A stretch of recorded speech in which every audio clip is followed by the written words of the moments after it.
Well, this is a real pleasure and a real honor to be here on the 50th anniversary celebration for the Wimberley View. And before I start, because a lot of people out there recognize and say things about, but the first ones I want to say about are my mother and stepfather, Doris and Bevan Varney, who were the co-founders of the Wimberley View in 1976, 50 years ago this week. And yeah, 50 years. And as one of my friends, so when he saw some of the news about this, he sent me a message. He said, 50 years in newspaper years, that's a long time. And I said, yeah, it's like dog years. Believe me. But like I said, I do want to express some gratitude to my mother and stepfather, and I'm going to tell a few stories about them. They're here in spirit tonight, so I'm going to talk about them and some of my friends and what it was like to start the Wimberley View in 1976. I want to make a couple of quick announcements to thank the sponsors of this event, the Wimberley View, and Dalton, who's Dalton's the regional editor, and also the Wimberley Library. Eileen Edgerton's the president of the board, and we've got several board members around there somewhere. Pardon me if I can't see everybody.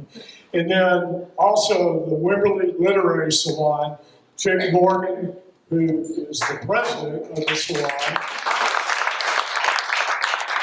And Chick and our board members of the salon are strategically placed right next to the beverage table. Just happened.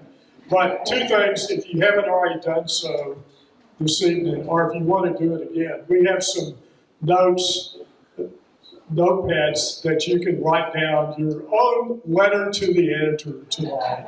And just please say, wonderful things or whatever you want to say about the Wimberley paper and the previous editors, that's fine. But please write some thoughts down, and we'd love to see those. And the second thing is also we've got a door prize that if you will register for, and Monica's holding it up, if you can see. Writers, tears. Writers, tears, Irish.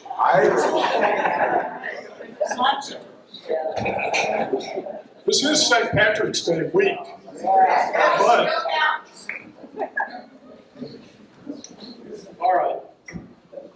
And we'll have some other people that I want to recognize here in a little bit too. But let me say a few words about the founding of the Wimberley View, how we got started, and I'm going to tell a couple of stories about it. And the nice thing is, one of my longtime friends who was with us from the very beginning, Dale Robertson. Dale, stand up.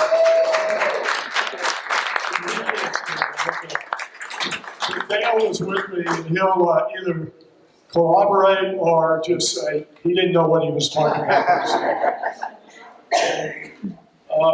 But yeah, I'm glad to have Dale here, and I know there's two former editors here, Lynn Flockey. Lynn, it's good to see you. Lynn came in after me. And Lou Bond, also.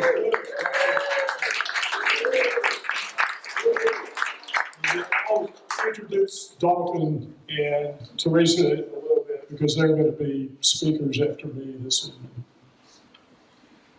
When we started the Wimberley View, it started really as a dream, as an idea, and nothing literally that any of us I'm talking about the three of us, were prepared to do. My mother was a registered nurse. My stepfather, he at least was a writer. He was a technical writer. He loved to say he worked for the gas company in Houston, which was United Gas at the time. And then my experience as a journalist prior to coming to Wimberley View, I've worked with the Daily Texan at the University of Texas when I was a member.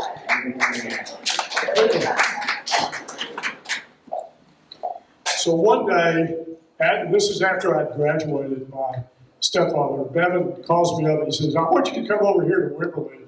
I got something I want to talk to you about. I got an idea. I said, sure, I'd love to come to Wimberley. Always love to come up here. So he came up here and we sat down one weekend at the dining room table, and it was he and my mother and I, and he said, we're thinking that it's a good idea that we should start a newspaper in Wimberley. Really? He said, yeah, Dalton Austin did a work for papers daily. Yeah, I think it's going to be fun to run a newspaper. I said, sure, Bevan, of course. But that's how we started the paper, and it literally, this was in 1975, and it took us several months to kind of organize and get what we were going to do. We found Dale and Gene Henderson. I don't know if Gene's here, but a few friends of ours here. Oh, Gene, thank you. I'm sorry I didn't see you earlier. Gene started with us. So we've got two people that were original staff members, along with yours truly. So when Bevan and I had gotten together, we did several weekends, and we were trying to decide, what are we going to name this newspaper? So one afternoon when I came out on the weekend, Bevan says, come on, let's go for a drive. So we go driving out Wimberley towards San Marcos, go up Ranch Road 12. We pull over at the roadside park up there overlooking Wimberley. And he says, I just thought it'd be good to come out here and contemplate and think about what we want to do. He says, because this is a great place to see Wimberley. And as soon as he said that, I said, Bevan, that's it. That's our name, the Wimberley View. That's how it happened. It was up there at the roadside park. And there are numerous beer bottles and beer cans up there commemorating the event. Sorry.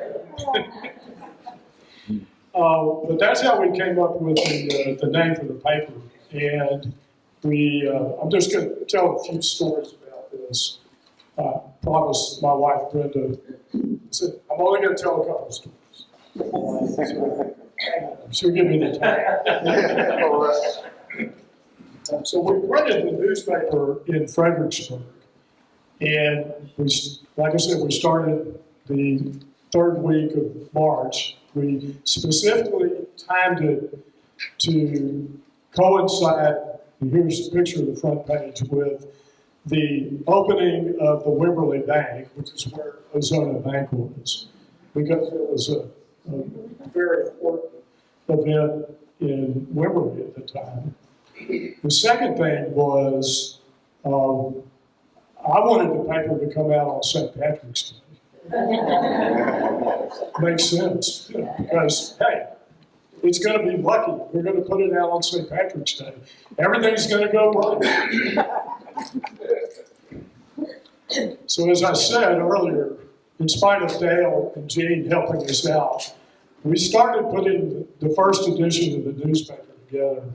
And we, believe it or not, it took a little longer than we anticipated. Well, because the good thing is we had more pages and more news and more advertisers than we expected, right? So that's a good thing. So we went and did the first printed in Fredericksburg. There was a community press there owned by the Fredericksburg standard. And Art Cole, the publisher of the Fredericksburg paper at that time, became a great friend and really helped us out immensely. So when you go around and start looking at the pictures here, you'll see we have several photos of our first edition when it came out, and there's a picture of young Patrick Cox over there leaning over the press as the newspapers are coming off. And it says, hot off the press. It's literally the very first legible edition of the newspaper. And for those of you who've ever seen it, and you'll even notice this is literally volume 1, number 1. But you see on the black print on it, that's the way papers come off until they run them for a while and they come off clean. But we made it home eventually because Dale was with me and another longtime friend of mine who thought it would be it was going to be fun help with putting out the first newspaper. His name's Stuart Bird. So Stuart and Dale and I went to Fredericksburg, and lo and behold, while we're up there, we're waiting on the paper to get done, and we go out and decide to have lunch at the Domino Parlor.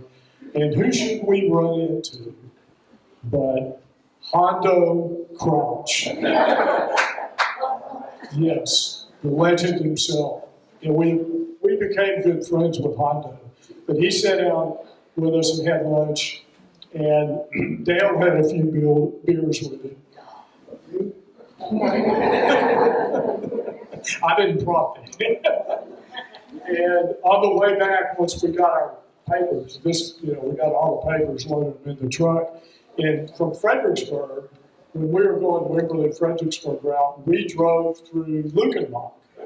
And everybody's been to Lukenbach, right? So this is when Hondo is the mayor of Lukenbach. And it's the days when he has the dance halls there, the stores there, and the one parking meter that he has there in Lukenbach. So we go there because he said, come by, stop, and leave me a newspaper. I want to get a paper. So we did. And according to Dale, we stayed there for a little while. Yeah, I can't imagine why either. But it was Hondo Crouch. He loved to talk. He was great. So we made it home, and there's a great picture back here when we finally made it home in the evening. And we're all gathered together at the Wimberley View office. Then is where Wimberley North Shopping Center is. And it's it's the little strip center next to the feed store, Wimberley Feed. And our office was right in the middle, behind the big oak tree. And it's rather poetic now that what used to be the Wimberley View office is now the vape shop.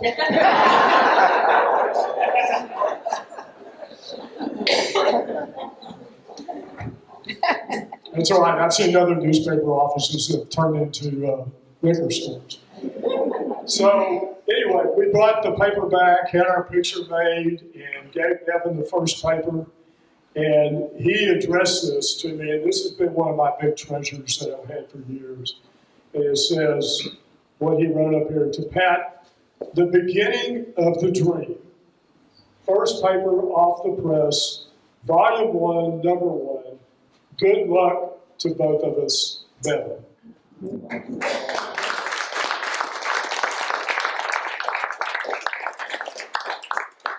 I said I'm really proud of this. And I'm not going to read a whole lot, but I do want to read a couple of things because it was very pertinent to what we wanted to do with the newspaper and the vision we had. And on the front page, this story called The Lure of the Hills, and the picture the picture looking over the Wimberley Valley of the Twin Sisters back in the distance. And we wrote on the front page here in this story, the lure of the hills. Take Rancho 12 from San Marcos. 5 miles from Wimberley, the highway makes an abrupt 90-degree turn to the right. A sign informs you that a roadside park is 1 mile ahead. The road begins to wind and you're aware of a gradual ascent. The crest of the hill is just ahead of the park. Slow down now, for something is about to happen which will never happen again in exactly the same way. Your heart is about to race, your breath is about to come in gasp, and your eyes are about to be branded forever. This is the Wimberley View.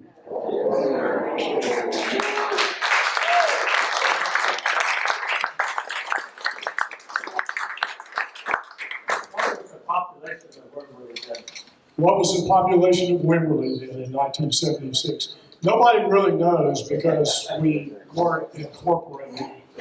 But you didn't make this question, so thank you for asking me that.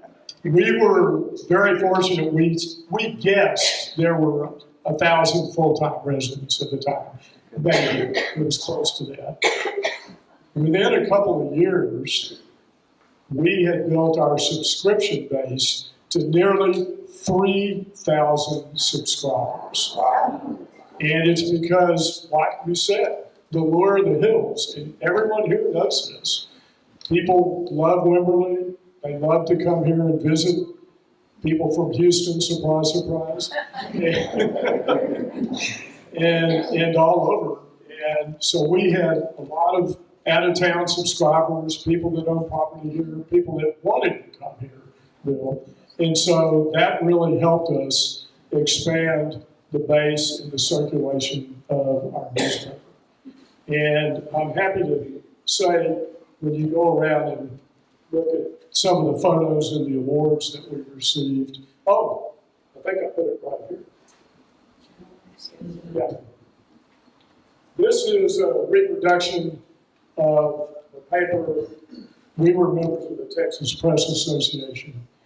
And by 1979, we had already accumulated, they did annual awards, like a lot of organizations do. And we won awards every year. And we put some of them out here in the library at the exhibit. But for the 1979 paper, the award was made in 1980. We got the Excellence Award for being the best weekly newspaper in Texas, right?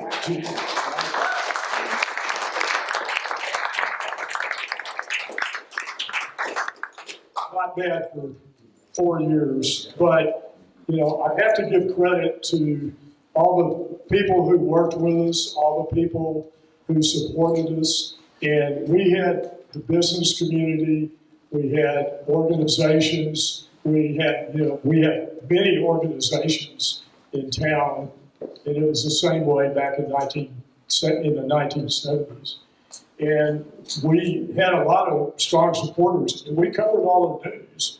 And I took a lot of their pictures, and you'll get to see some of them around. And we're going to have a special treat here shortly to see a video that Gail Wiley's put together of this. So I have a lot more stories that I can tell, but I'm going to let some other people talk because, okay, I did it. I did 15 minutes.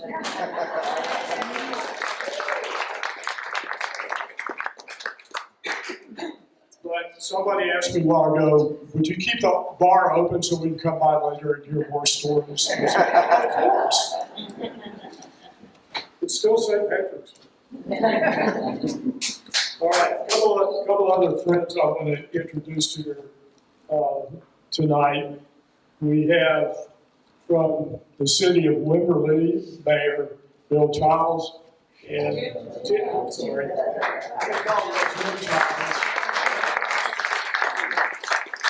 needs a good attitude. We've got a proclamation that we did for him on behalf of the city. We want to congratulate him. Right.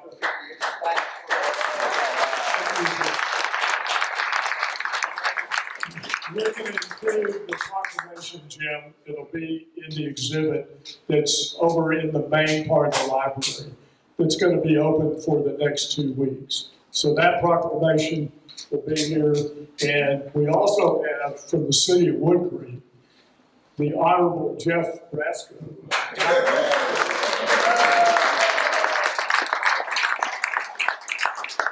And the same way, we'll put this proclamation in the exhibit as well. Congratulations. Great speech.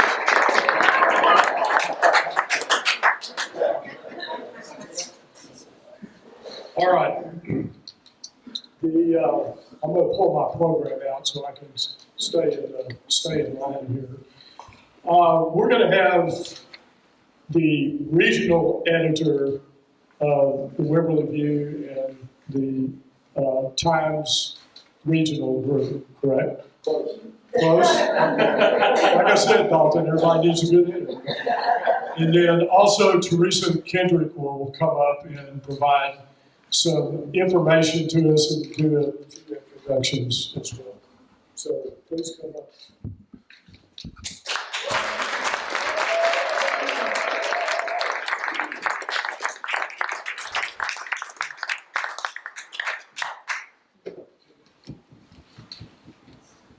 I've never been really good with the mic, so we'll keep it, or standing behind a podium for that matter.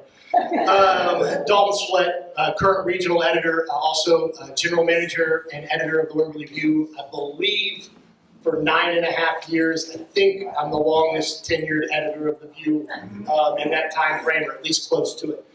And Patrick was reading off the front of the newspaper. I did so the first day we took over.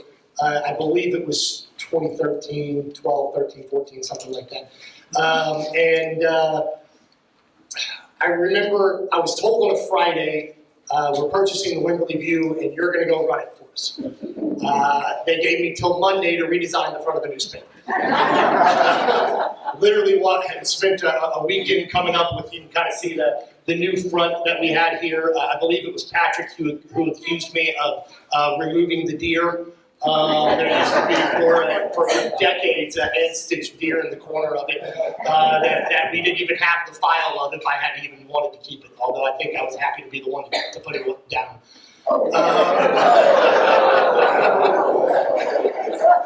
Watch it, Sonny. But nonetheless, I remember walking into the office and reading that very article that was on the wall. It's in this piece here, and thinking about the love and the care that went into naming the Wimberley View and creating what it was through my whole childhood. You know, I grew up here in this town, and I started reflecting on what that meant to me and what community news meant to me. And it took me a little while to kind of come up with what that picture was and what I thought was important. But eventually, I came to terms with my job was to be a reflection of the community. Was to show back onto what they are, and if that's nice, if that's a perfect, picturesque arts town in the hill country, so be it. And if that's controversial mayors and infighting over whether or not we're going to pave or concrete Brook Hollow Drive, so be it, like that's our job. Our job is to reflect back the community. What I really determined eventually was that the view is you. I see that here tonight where, we talk about Patrick, it has one of our founders. We have people who have been paid by the View. And Louie and Teresa and Colton here is our sports editor, and there's so many more that have done it. We also have a whole lot of you in this crowd that have committed to helping the Wimberley View continue and grow that have never been paid by the Wimberley View. Paul, there's so many people who have committed, Raymond right here in front of me, that have given so much to our newspaper without ever receiving a paycheck for it, because they cared about the product, because they cared about the community, they cared about what that reflection was, And I'm so thankful for all of you because I would never have been able to make the Wimberley View into anything. I didn't bring my award, but I got one of these too. I think mine was 2020 and 2021 was the Ranch Marginal Excellence Award. But without the community's commitment to this paper, we never would have been anything, There's a lot of community newspapers that have long since died out or shells of them for their former selves. But today, the View is still a strong newspaper that still has people in city council meetings, that tells the story of our community. And really, there just has people that care about what that story is. And not everybody can say that. And without the community's effort to be a partner in that, we wouldn't be here today. I brought a few fronts that I just printed up. I tried to think of a few different newspaper articles that really meant something to me from my time with the View. You can't really go past the flood in 2015. Another one on that list, that front page photo, Richard Mason. I can't even tell you how many photos. Probably only rivaled by Paul over here by most photo credits in the newspaper. And that's a submitted photo, if you will, from Richard Mason of the night of the flood. I remember literally figuring that out. I was at a graduation at UT with some of my family, and I saw a video of the water going over the bridge in Blanco. And I looked at my wife and I said, I gotta go get my mom, and I remember posting something on the Wimberley View Facebook page that said, I was trying to source it without sourcing it because I had no real information outside of the fact that I lived along the river for 20 years. And I posted something on our Facebook page that said, typically, there's been heavy rain in Blanco. Typically, it takes 6 to 8 hours for that rain to reach Wimberley. And literally drove from Austin to my mom's house and got there in time to see that the river hadn't changed, and within 30 minutes it was 20 feet up, and another 30 minutes it was halfway through her house. I think we got 2 or 3 car loads out, along the way. And I lived that night. I lived that night at Cypress Creek Cafe. One of these, I couldn't bring the PDF version to reprint because we had a huge headline right over here of the photo I took the night the Cypress Creek Cafe burned. We ran a full page. Both of these things happened Monday night or Sunday night going into Monday when we have a Tuesday morning deadline. I got to tell you, that's not an easy turnaround. But I remember standing out there. I heard on this night, I heard the scanner go off, and it said smoke on the square. And when you're working 2 a.m. shifts on a Monday night to get the paper out by Tuesday, you hear a lot of strange things come over the scanner, and most of them mean nothing at all. And I thought, you know what? If smoke on the square is actually smoke on the square, that's going to be worth going. So I got up at 2 o'clock in the morning, got in my car, and I drove the 100 yards. And by the time I made it from the View office to Ranch Road 12 and could see the smoke, I went, oh Lord, we got something. I actually beat the EMS. I was the first person on the scene. The proprietors, Randy and Trish, lived above Cypress Creek Cafe, and they were literally running out of the house. Randy in his underwear passed Trish to me in the middle of Ranch Road 12 to get her away from the building and said, there's a propane tank behind it, I've got to go shut off. And he took off and ran to go shut down the propane behind the burning building.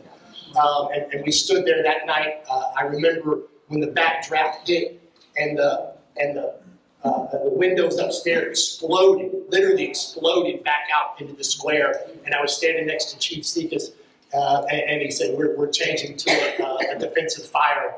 They were no longer going to try and fight to save the building. They were fighting to save the buildings around it, which they successfully did, as you can see to this day. And so I just kind of printed a few of these spots out that hit me. The best article I ever wrote was 1.5 billion gallons from aquifer at risk. I broke the story, had the opportunity to break the story of EP, electropurification, trying to come to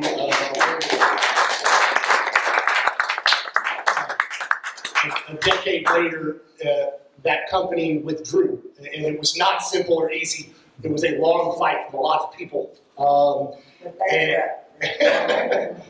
And they spent millions of dollars in that fight. State law changed. This story made it to the New York Times and the Dallas Morning News. And it reminds me every day of the impact that community journalism can have. I found out about that because of a story through my mom and my aunt and their well guy who just happened to say, hey, I hear there's something that's coming across the street that's going to pull all the water out of the aquifer. And that started the ticking clock that eventually led to a Monday where I did 13 interviews and 13 people answered the phone, including the owner and general manager of Electropurification. When the general manager answered the phone, he said, I don't know, it doesn't go too well for me whenever I talk to journalists. That was his first line.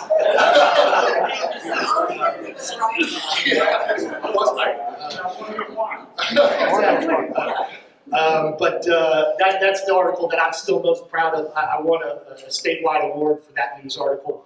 But then it goes beyond news. The next article I thought of was when Bill Johnson passed away. A patriarch, I call it remembering our hero. He was a World War II veteran at Iwo Jima, and so much more. And I sat down with M.F. Johnson, his wife. They are so important to so many parts of our community, whether it be Johnson Field right there, the library that we stand in, the land was donated by the Johnson family. Chapel in the Hills, that's how that started. The Thrift Center, the Community Center, the chamber, building the Chamber of Commerce is, you cannot name enough. And when he passed away, I had the opportunity to sit down with MF in their house, and this 3,000-word article is still the longest I've ever written, trying to encapsulate his life. And then I didn't want to just try and talk about the ones that I wrote. Whenever MF passed away, Gary Zapanzik had already written that story. We learned our lesson about trying to tell a person's story when they're no longer here. So he actually went and sat down with MF herself, and she got to tell her story. And whenever he finished that and sent it to her to proofread, she said, put it in there when I'm dead. And so we held on to it for, I think, 5 or 6 years. And then we printed it when she died. Those are the things that mean so. It's ironic. The rest of the front page of this newspaper says, need more ranch, water lawsuit settled, and Jacobsville groundwater management zone out of maximum drought. It's amazing how these stories continue through our time. I read so many of Patrick's that were from the 70s that I thought you could just change the names and swap them right back into the newspaper right now, because there's still the discussions we're having here in this community. And that's what the View means to me. The View is all about telling our community story, whether that be covering the news or whether that be the people who have made the View. It is you, I really am just so thankful for having been a part of it throughout my life and being able to help continue keep that tradition on. So I guess, Patrick, you want me to take it to Teresa? I had the honor to hire Teresa in as our features editor. She did that for a couple of years before the opportunity. 10 months, gosh. Speaking of needing that.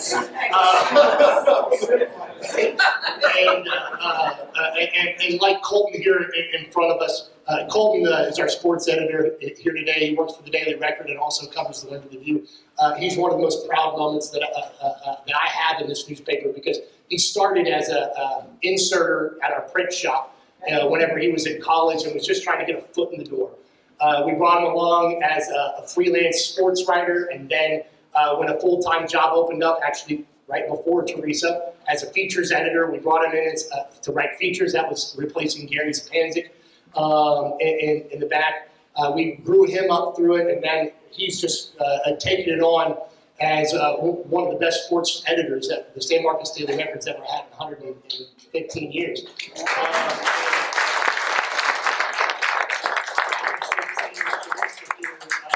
She knows how to tell a story. I've worked a lot on her with how we cover the news, but when it comes to telling a story, the stories of this community, she's so in touch. and she's so well written, and she knows how to structure it, and she knows what caring is and what caring for a community is. And so I'm so proud of her growth through this as well, and her shepherding what the View is today, as we continue. So.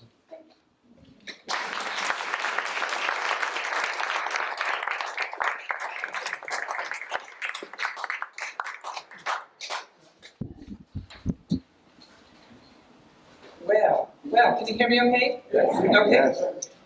I have a little bit more to say, but I think maybe we should just get on with things. And thank you so much for what you said, Dalton. Really appreciate it. As you may have heard, a little over 2 weeks ago, Times Local Media bought the Wimberley View and her 32 sister papers. And our parent company is now Texas Local Media. It's based in Phoenix with community papers in California, Arizona, Colorado, and now Texas. I believe they had 100 papers before they took on our big group. And we have a new owner, and his name is Steve Strickbine. Say that 3 or 4 times. I'll still get it right. And from everything he says he is thoroughly committed to community papers for all the right reasons.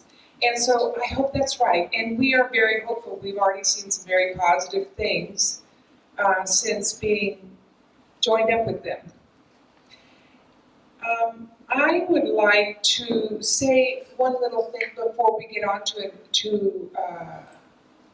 I want you to meet the contributors who have done so much to make the Wimberley View what it is. But I want to say, for me, writing for the Wimberley View, of course, is more than just a job. It's a labor of love. And it's impossible to do this work without forming tremendously rewarding relationships with people who make up this incredible town. And I thank you for all of those relationships. It's been very meaningful for me, and it's been a joy. And I thank you for being who you are. So, and I've also had a wonderful privilege of working with Dalton. He's raised me up just fine. The Wimberley way. I really love it. Now, I would like to introduce some of our faithful, very faithful contributors. I see Raymond Shiplet right here. Would you stand up and so people, Raymond, how many years have you been doing the weather for us? 38.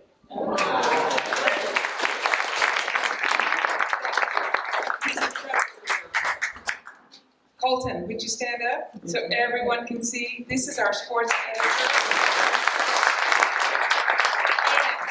And he's an amazing photographer. I think last year you won the best photograph. Sports photography. We were doing pictures of the Wimberley BMW rodeo, and it was an amazing picture of a solid ball riding. It was at night, and it was like mid-horse, like mid-bump ride, guys throwing his hands up, and it's like you could see the dust literally coming off the horse, and like the lighting was so perfect. And Lawrence has always told me, you're allowed to take pictures in the rodeo arena as long as you do not die. We're 4 years. No injuries, no nothing, so still love to do what I do.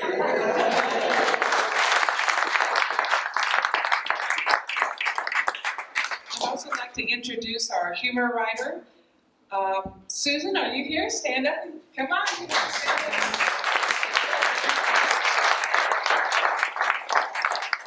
Susan is the one that reminds us of all the little things that we can't believe we have to put up with. And she does it in such a wonderful, fun way that I think many people look forward to her column. In fact, it's one of the largest read columns in the newspaper. Who else do we have here? Okay. I'd like to introduce our wrangler for stories worth telling, and that's Don Minnick. Would you stand up, Don?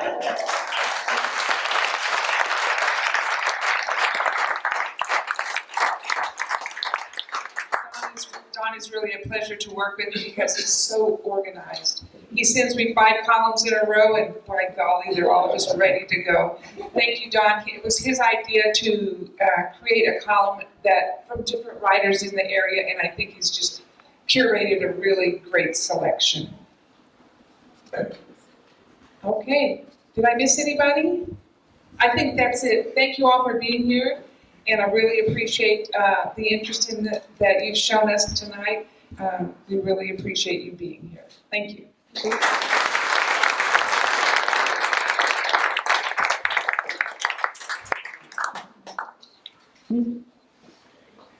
Thank you, Dalton, and thank you, Teresa. Oh, I want a phone. Hold on. When I thought of that word, the you is you, I wanted a picture because I'm a journalist too, so we do have to cover this. Patrick, will you step in here?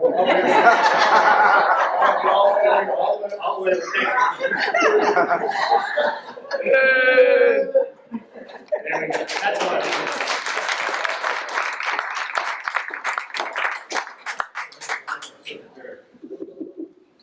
All right, we have a very special historic video that we're going to show this evening, and this is going to help wrap up our program. And what I need to do. Turn off the light. Okay. Is that a hint? So, but before I do that, Gail Wiley, who I think a lot of you know here, is professor, and he is a wonderful producer, and he has done so much in the way of videography for many different organizations, and I'm very proud to have worked with him to help put together, and don't worry, this is like a short documentary. It's about 2 hours long. No, that was my original speech. All right, I'm done.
I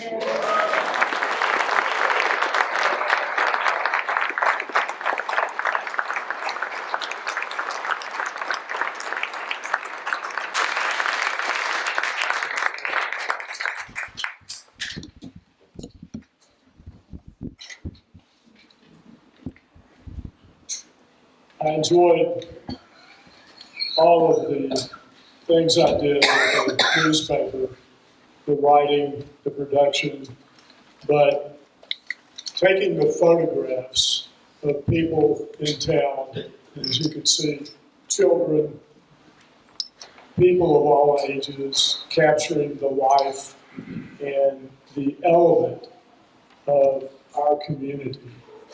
It just, you know how it is. It just brings back a lot of emotions.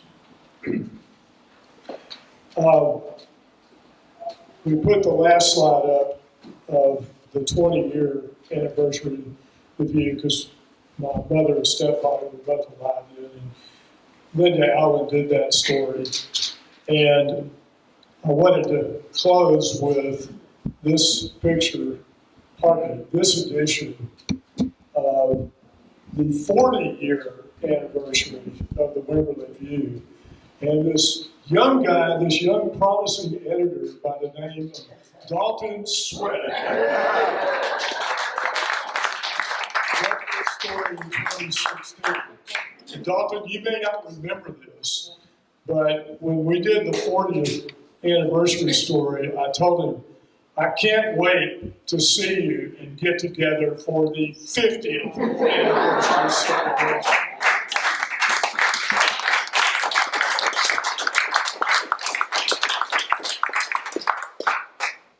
All right, just a couple of things in closing here. Again, thank you to the library, the literary salon, the View, and all of the organizations and people who have made Wimberley not just what it was, but what it is today. And I'm very proud on behalf of my family, and it was great to hear Dalton talk about it, but one of the things we wanted to do was leave a legacy for this paper and have it be an institution that would be here today and in the future to help preserve, protect, and tell the story of people and events and life in Wimberley. So if you haven't already done so, please go and leave, write some notes in our letters to the editor table, and Mike and Chick, if y'all could hold some of those up for everybody to sign, if you haven't already done so. And also, we're going to do a drawing for the Writer's Tears Irish whiskey. And are we going to do that soon, too? I put my name in. It's time to close it off. But that would be wrong. You said I won? Is that what? Okay. And also, we've got some of the photos that were in the video that Gail put together are here, but we're also doing a larger exhibit in the library over by the fireplace. And we've got many more pictures, editions. We're going to put our proclamations up from Wimberley and Wimberley. And those are going to be up and available for 2 weeks. So bring your friends and family by. This is what the library does as part of our community. And we're very appreciative of everything and everyone, Nomi, Carolyn, and all of you here at the library who helped put this together.